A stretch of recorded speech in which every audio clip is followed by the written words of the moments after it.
8살의 나이로 부모님을 떠나서 미국 이민을 가게 된 소년이 있었습니다.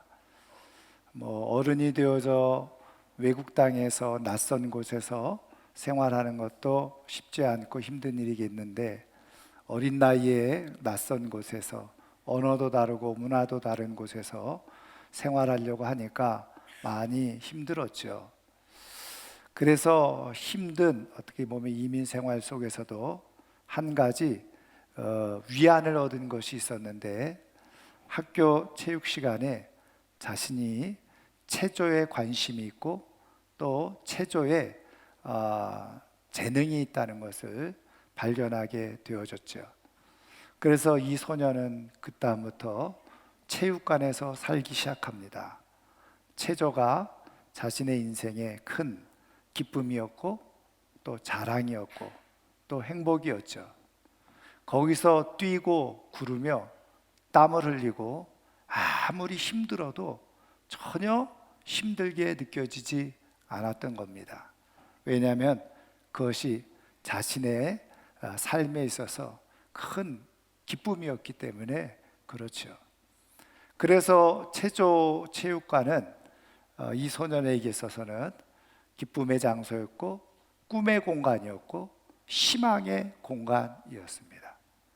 그의 꿈과 희망대로 그가 고등학교 3학년이 되어졌을 때 그는 전 미국에서 올림픽 대표를 뽑는데 가장 최고의 상비군으로 그렇게 뽑히게 되어집니다. 그것과 맞물려서 미국의 유수한 대학, 미시건 대학이라든지 스탠포드 대학이라든지 UCLA 대학에서 스카우트 제의가 들어오고 전액 장학금을 주고 체조 선수로 그렇게 활동하도록 그렇게 허락해 주겠다고 하는 그런 오퍼를 또 받기도 하죠. 어쩌면 체조를 통해서 그의 인생은 정말 날개를 달듯이 그가 꿈꾸고 희망하는 대로 아름다운 삶이 될 것이라고 그는 기대하고 있었습니다. 그러던 그가 1984년 7월 4일 역시 그의 꿈과 희망과 자랑의 공간이었던 그 체육관에서 훈련을 하다가 공중회전을 하고 떨어지는데, 다리부터 떨어져야 되는데 잘못되어져서 목부터 떨어지게 되어지죠. 그리고 나서 그것이 사고가 되어지고 결국은 목 이하의 모든 몸이 사지가 마비되는 그런 큰 장애를 입게 되어집니다. 4개월 동안 병원에서 재활 치료를 했지만 그는 회복이 되어지지 않았어요. 그래서 그가 가지고 있었던 모든 꿈과 희망이 한순간에 다 물거품이 되어지고 말았던 거죠. 그의 인생에 있어서 그의 꿈과 희망을 주었던 그 공간이 오히려 그의 인생에 있어서는 불행과 그리고 고통을 주는 공간으로 바뀌어버리고 말았던 것입니다. 그가 18살 청년이 되어졌죠. 청년기에 겪었던 그 인생의 커다란 그 불행, 그는 어떻게 삶을 살아가야 되었을까요? 그리고 그 청년은 어떻게 삶을 살게 되었을까요? 만약에 여러분들이 그런 상황에 처해 있다고 한다면 여러분들은 어떤 삶을 살게 되었을까요? 여러분, 우리는 삶을 살아가면서요, 나름대로 이 가정이라고 하는 울타리 안에 또 혹은 일터, 그것이 직장이든 내 사업장이든 그 일터 공간에 우리는 삶을 살아가게 되어집니다. 그런데 사실은 이 가정이라고 하는 울타리 공간, 그 공간은 어떤 곳입니까? 우리가 삶을 살아가면서 가장 편안하고 안전하고 가장 좋아야 될 그런 공간이죠. 직장도 마찬가지입니다. 일터도 마찬가지죠. 그곳이 내 삶을 생계를 유지시켜 줄 뿐만 아니라 내가 가지고 있는 능력과 실력을 발휘할 수 있는, 그래서 사회로부터 세상으로부터 인정받을 수 있는 좋은 공간, 그것이 바로 우리의 일터의 현장일 수가 있습니다. 근데 아이러니하게도요, 거꾸로 우리는 가정 안에서 가장 큰 상처와 고통을 받고, 또 직장 생활하고 일하면서 가장 큰 아픔을 겪는다는 것을 우리는 발견하고 알게 되어집니다. 여러분, 요즘 세상에서 사건 사고가 굉장히 많이 일어나고 있잖아요. 교통사고도 일어나고 있고, 또 최근에는 태풍으로 인해서 또 이런 자연재해를 통해서 재난을 당하는 사람들이 있잖아요. 우리는 이런 사건 사고만 접하다 보니까 이런 사건 사고가 인생의 많은 비중을 차지할 거라고 생각하기 쉽습니다. 그런데 조사하고 연구해 본 바로는 오히려 가정 안에서 가장 큰 안전사고가 일어난다는 거예요. 여러분, 뭐 육체적인 그런 사고뿐이겠습니까? 가장 큰 문제는 뭘까요? 그렇죠. 정신적으로 그리고 심리적으로 받는 타격입니다. 여러분, 나름대로 젊은 사람들이 사랑을 해서 가정을 이루고 결혼을 하려고 할 때 꿈꾸는 게 있잖아요. 아, 내가 이렇게 가정을 이루고 사랑하는 사람과 살면, 야, 우리 가정은 정말 행복한, 앞으로 행복한 삶은 될 거야, 이러면서 가정을 이루고 결혼을 하는 것 아니겠습니까? 그런데 여러분, 잘 아시는 것처럼 우리의 가정이 그렇게 완벽하게 이렇게 사랑만 존재하면서 살아갑니까? 그렇지 않잖아요. 오히려 역설적으로 가장 큰 상처와 아픔은 가정 안에서, 혹은 때로는 직장 안에서, 내 삶의 가장 중요한 공간 안에서 일어나고 있다는 거예요. 직장 안에서 당하는 여러 가지 스트레스, 그런 어려움, 이런 것으로 인해서 실망을 하게 되어지죠. 그래서 내 삶을 조금 보호해주고 안전하게 해줄 것 같고, 정말 내 삶을 행복하고 아름답게 해줄 수 있을 것 같은 그런 모든 삶의 공간과 현장이 거꾸로 나에게 비수처럼, 때로는 고통의 칼처럼 내 심장과 삶을 그렇게 찌를 때가 있는 거죠. 저는 이것을 뭐라고 표현했느냐, 제가 설교 제목에도 쓴 것처럼 삶의 배신이다, 제가 이렇게 정의를 했어요. 여러분, 우리는 삶을 살아가면서 이렇게 다양한 삶의 배신을 사실은 경험하면서 살아가요. 그런데 중요한 것은 나뿐만 아니라 사실은 이 세상에 살아가는 대부분의 사람들이 크고 작은 이렇게 삶의 배신들을 경험하고 살아가고 있는데, 어떤 사람은 그 속에서 더 좋은 삶을 살아가는 사람이 있는가 하면, 어떤 사람은 그것으로 인해서 삶이 황폐화되어지고 몰락되어지는 그런 인생을 살아가는 사람이 있다는 거죠. 왜 이런 차이가 일어나게 될까? 그러면 우리 하나님은 우리가 하나님의 자녀로, 그리고 우리가 하나님의 백성으로 이렇게 부르심을 입게 되어졌을 때, 하나님은 우리의 삶이 어떤 삶이 되어지기를 원하는가? 어떻게 보면 하나님의 시간의 관점으로 보면 우리의 인생이 아주 짧디 짧은, 순식간에 지나가는 그런 인생일지라도, 우리 하나님은 그 속에서, 이 짧은 생애 속에서라도 우리의 삶이 정말 하나님 안에서 복되고 아름답게 살게 해주고 싶은 것이 우리 하나님 아버지의 마음이요 뜻인 줄 믿습니다.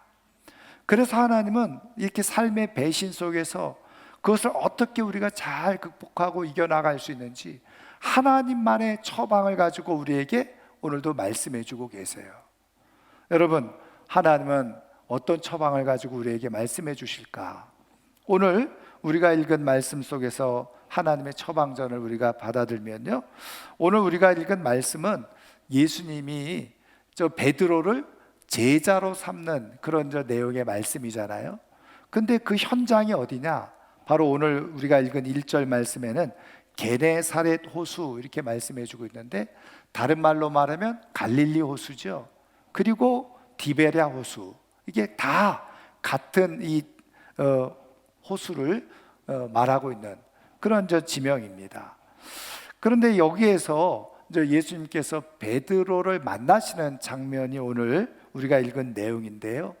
오늘 우리가 다 읽지는 않았지만 5절 말씀에 보면 이 베드로가요, 밤새도록 고기를 잡으려고 했는데 한 마리도 잡지 못한 거예요.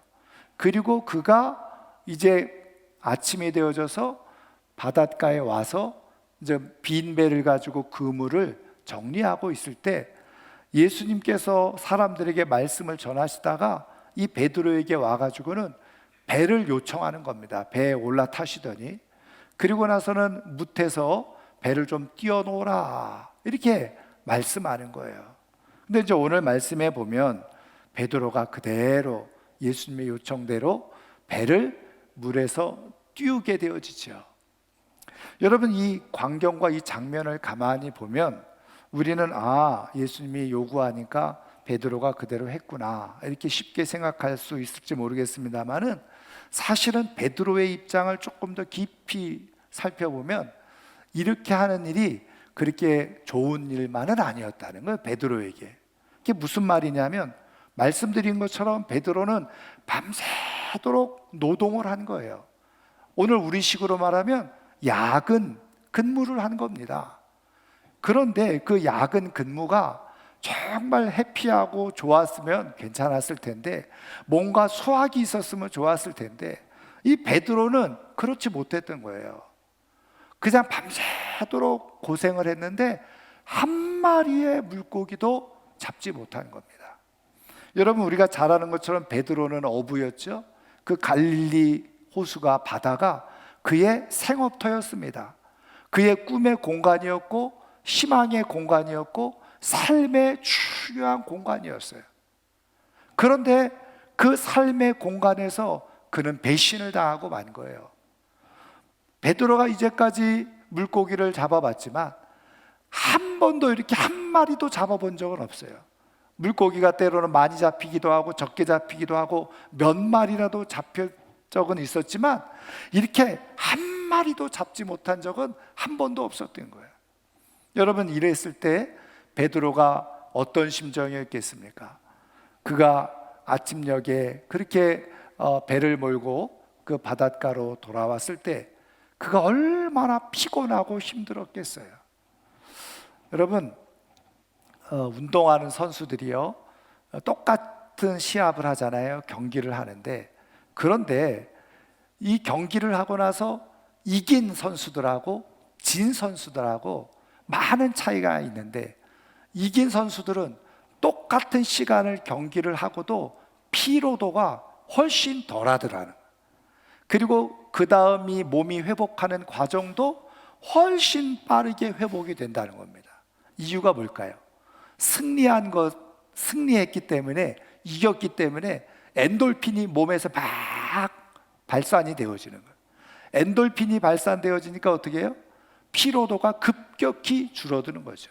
그리고 몸의 회복도 빨라지게 되어지는 거예요. 그런데 패배한 선수, 패배한 팀, 그 선수들은요, 이게 더 지치는 거예요. 피곤과 피로도가 몇 배 더 가중되어지고요, 그리고 몸의 회복도 더디다는 거예요. 이게 스포츠 의학적으로 발견되어진 거예요. 그만큼 심리적인 영향이 크다는 거예요.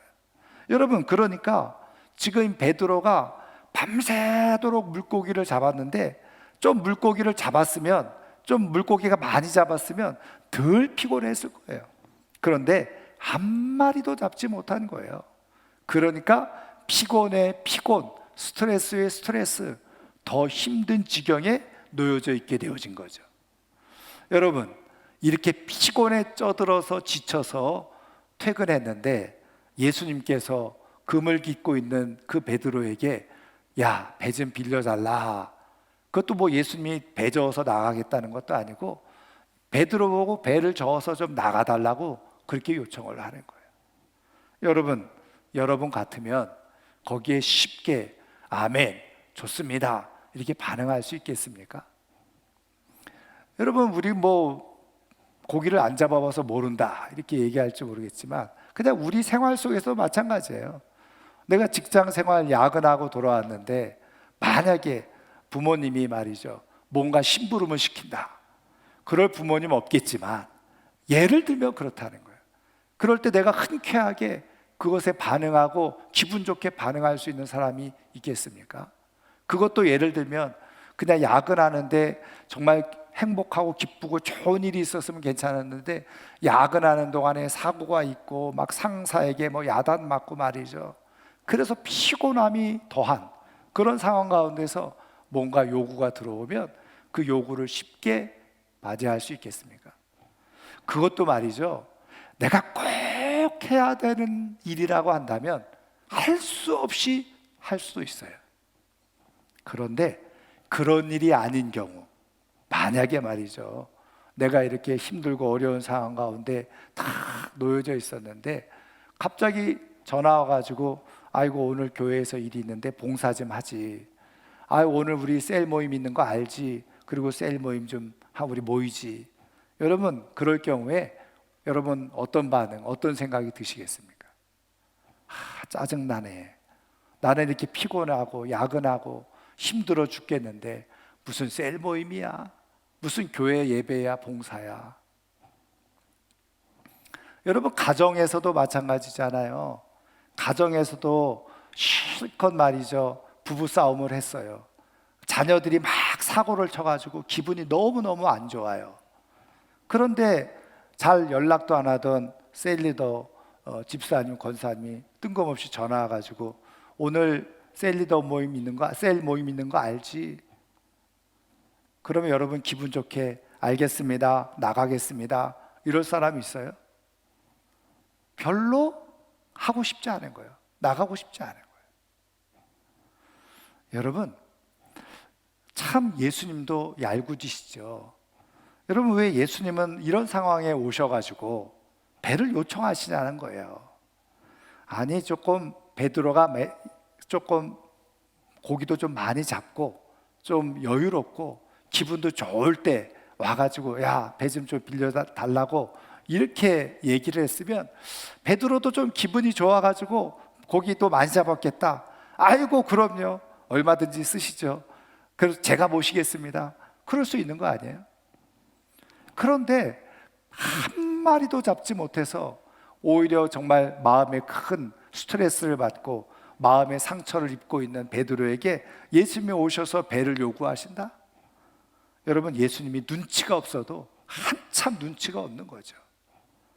이런 상황이 얼마나 불편한 상황이라는 것 예수님 다 아셨을 텐데 예수님은 왜 이렇게 하셨느냐는 거예요. 여러분 우리 하나님께서 이 말씀을 통해서 우리에게 굉장한 도전을 주고 계세요.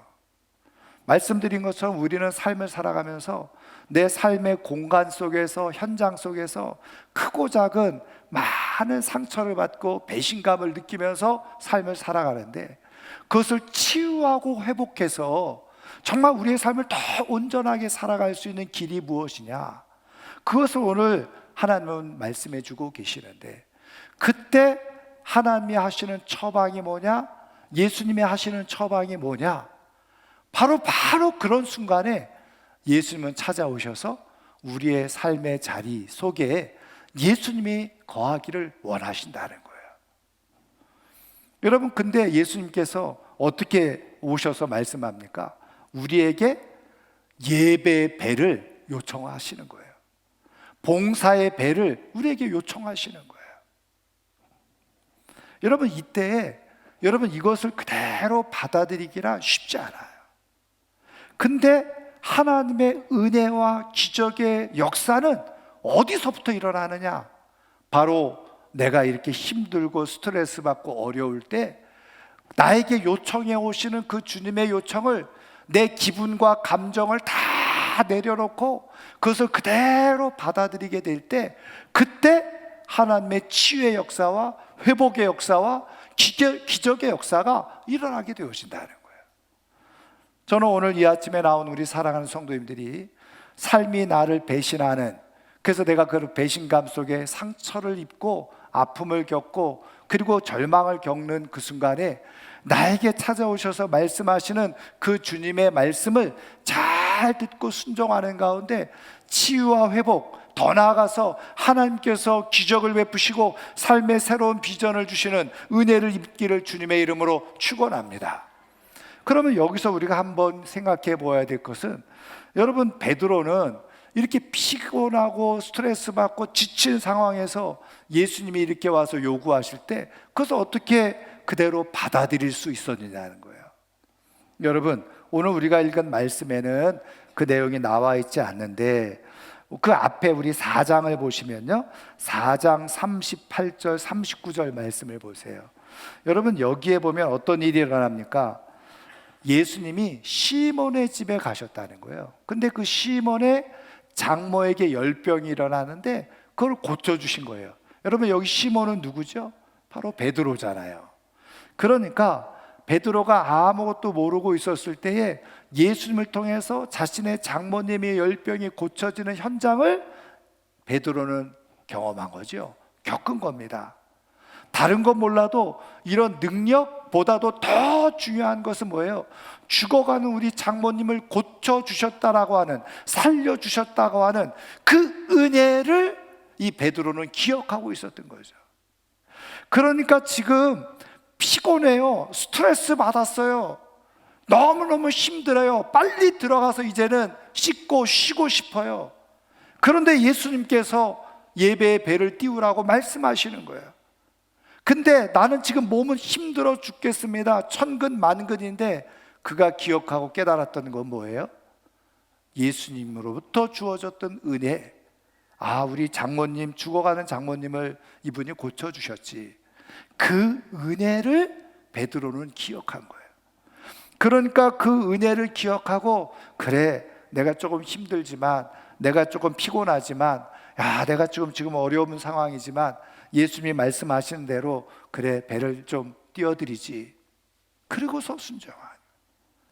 여러분, 하나님의 은혜를 아는 사람, 하나님의 은혜를 깊이 기억하고 하나님의 은혜를 깨닫고 하나님의 은혜에 감사하는 사람만이 내 삶의 배신 속에서 받은 상처가 있고 아픔이 있고 고단함이 있고 피곤함이 있어도 주님께서 원하시는 자리에 이르는 역사가 일어나는 줄 믿으시기를 주님의 이름으로 축원합니다. 여러분, 우리는 예수 그리스도로 말미암아서 우리는 구원을 받았습니다. 예수 그리스도로 말미암아서 우리는 새 생명을 얻었습니다. 예수 그리스도로 말미암아서 우리는 삶의 새로운 영원한 소망을 갖게 되어진 사람들인 줄 믿습니다. 우리는 예수 그리스도를 통해서 우리의 모든 죄를 용서받은 사람들입니다. 그런데 예수님은요, 그런 것을 넘어서서 또 우리들의 삶에 치유와 회복해 주시기를 원하시잖아요. 그러니까 베드로는 그것을 깨닫고 본 거예요.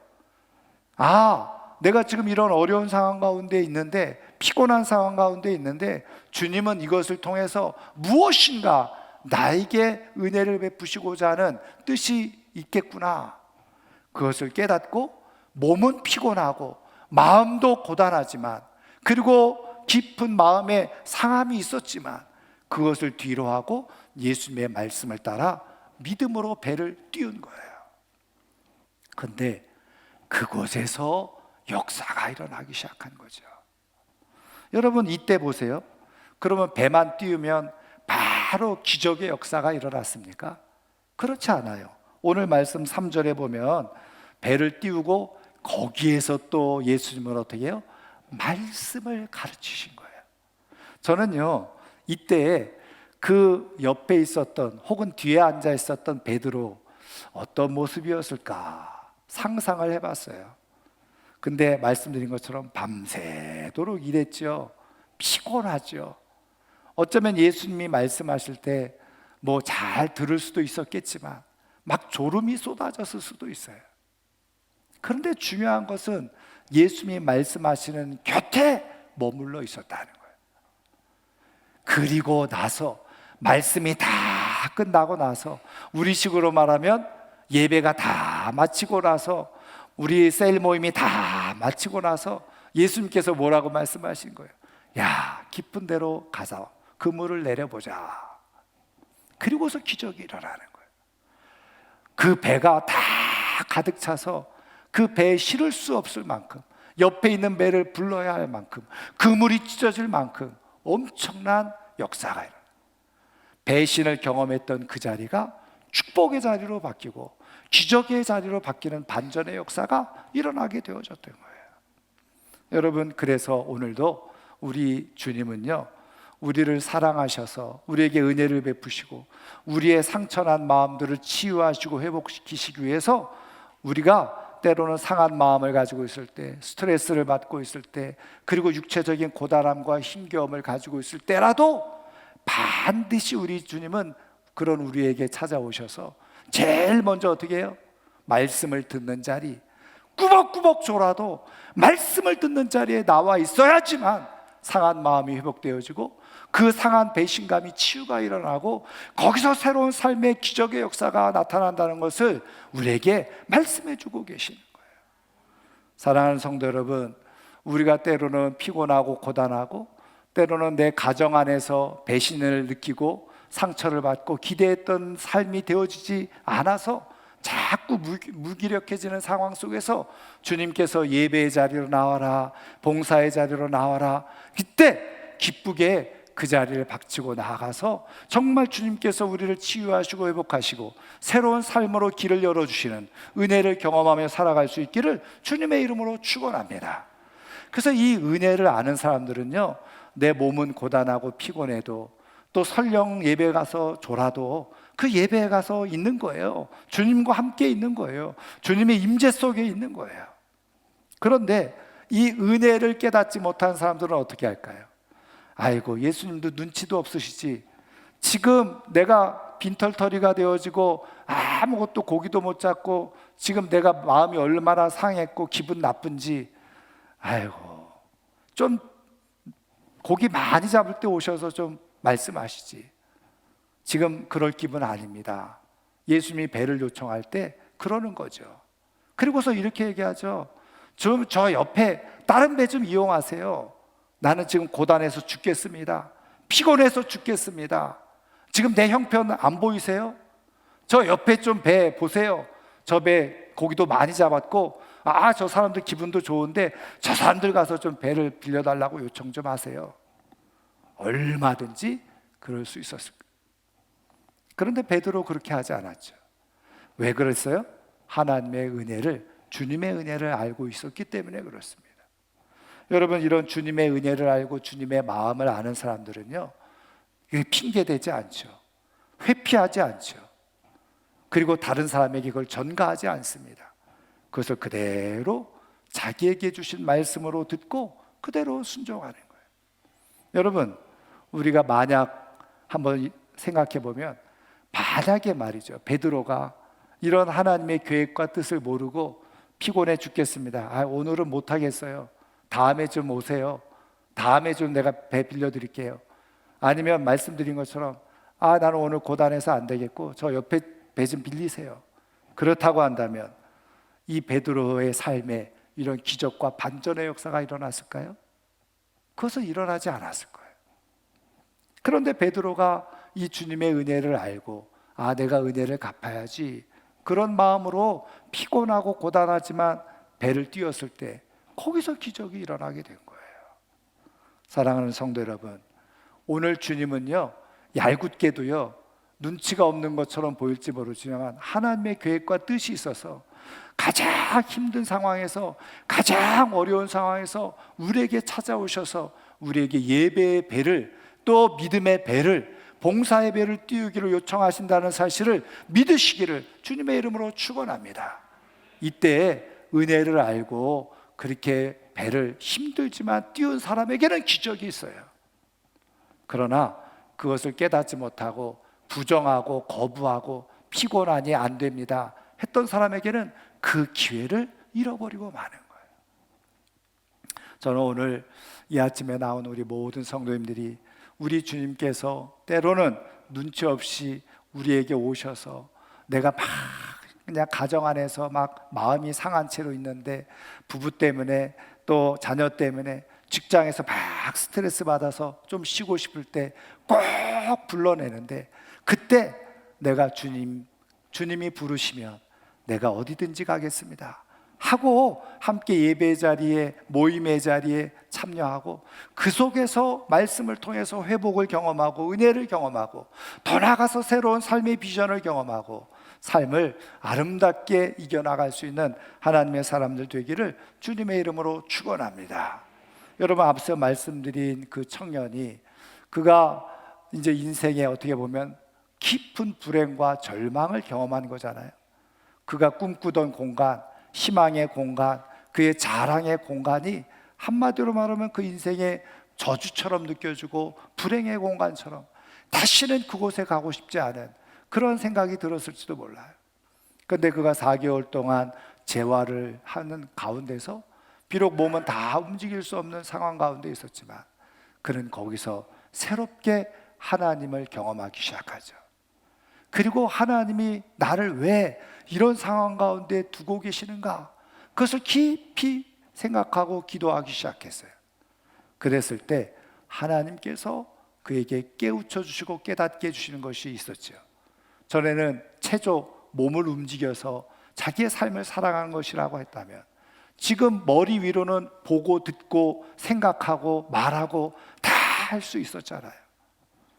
그래서 어떻게 쓰시기를 원하는가 그렇게 기도하고 있는 중에 그 간호사가요, 이제 재활 치료를 돕기 위해서 의학책을 갖다 준 거예요. 이걸 한번 보고 한번 잘 생각해 봐라. 근데 그 책을 보는데 그 책이 너무너무 재미있는 거예요. 그러면서 새로운 꿈이 시작했어요. 아, 나도 의사가 한번 돼봐야 되겠다.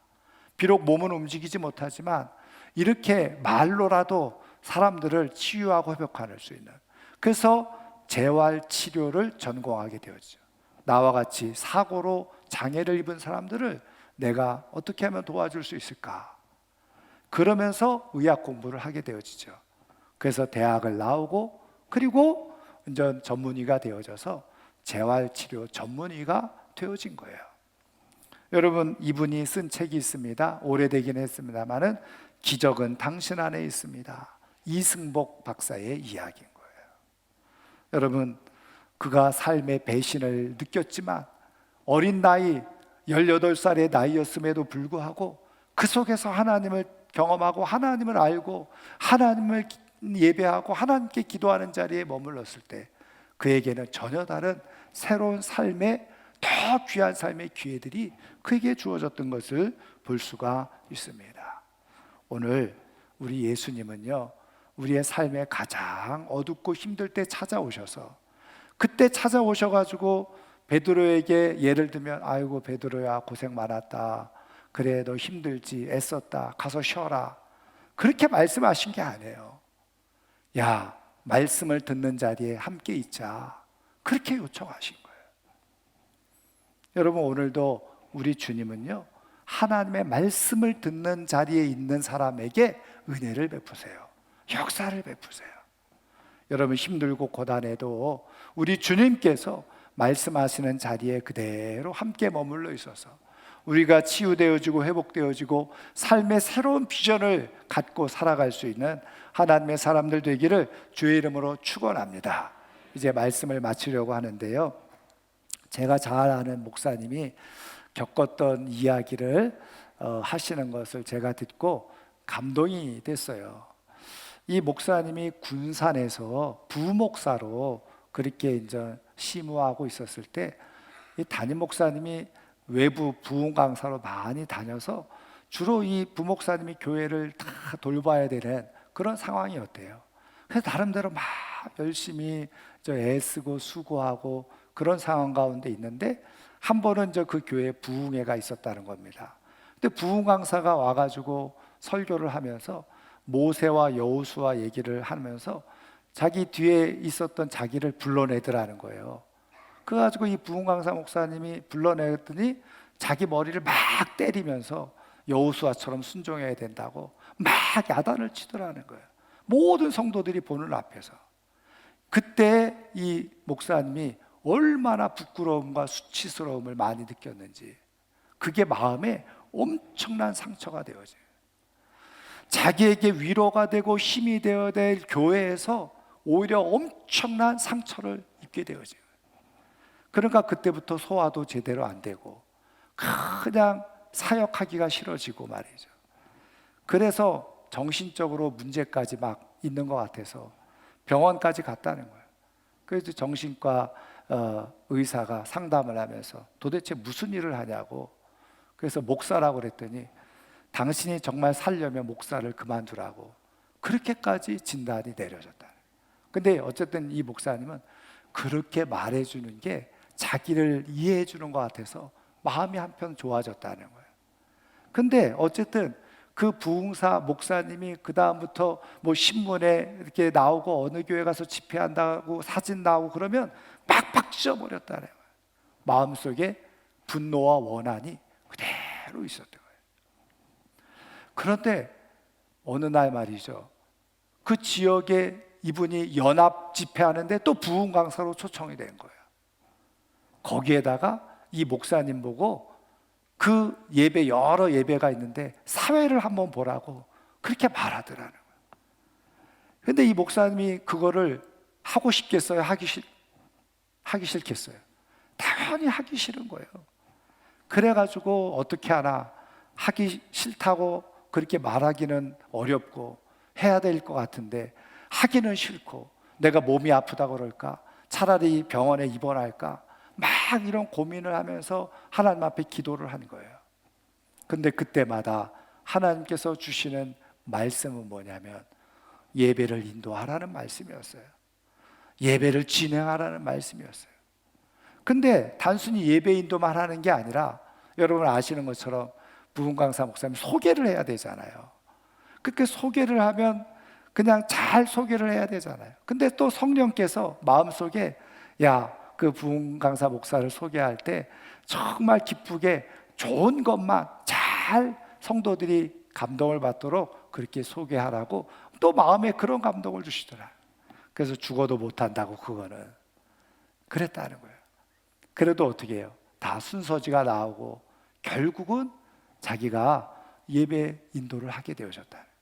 그리고 성령께서 말씀해 주신 대로 그 목사님에 대해서 좋은 말로 그렇게 의대받게 다 소개를 했다는 거예요. 근데 그 순간에도 마음은 여전히 불편했다. 그냥 예배 시작만 하고 자기는 나갈까, 듣기 싫으니까 그런 마음이 있었는데 성령께서 끝까지 예배를 주관하도록 그렇게 말씀하시더라. 자기의 생각과 감정을 다 내려놓고 끝까지 예배를 드리고 다 축도할 때까지 그렇게 예배를 마친 거예요. 근데 이 목사님의 간증이 뭐냐면 정말 신기하고 놀라운 것은 뭐냐, 그렇게 예배를 마치고 집으로 돌아왔는데 그 목사님에 대한 모든 원한 감정이 이상하게 다 사라져 버렸다는 거예요. 다 없어져 버렸대요.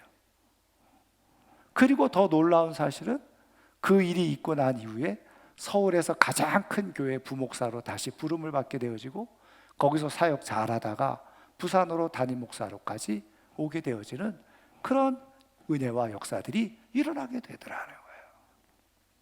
그것이 이 목사님의 목회의 큰 중심이 되어진 거예요.